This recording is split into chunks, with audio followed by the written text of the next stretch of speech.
Let's talk about permutations with replacement.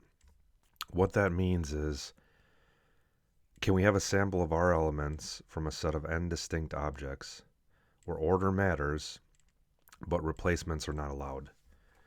So for this particular problem, we'll do n is 5 and r is 2. However, I will give you a link to this calculator in the comments so you can tinker around with these numbers. When we're ready, we'll click the button.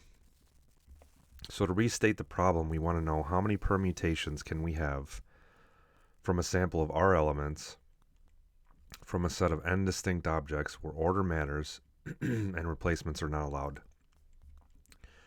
The formula and notation for this is as follows.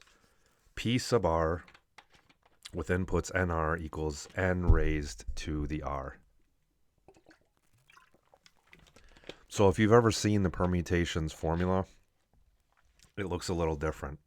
But because we've got n distinct objects, order matters, and replacements allowed, the formula actually simplifies to this. So what we do is we take our n value and r value, which in this case is 5 and 2, plug it in, so we have n raised to the r, 5 squared is 25. Nice and simple, easy to follow.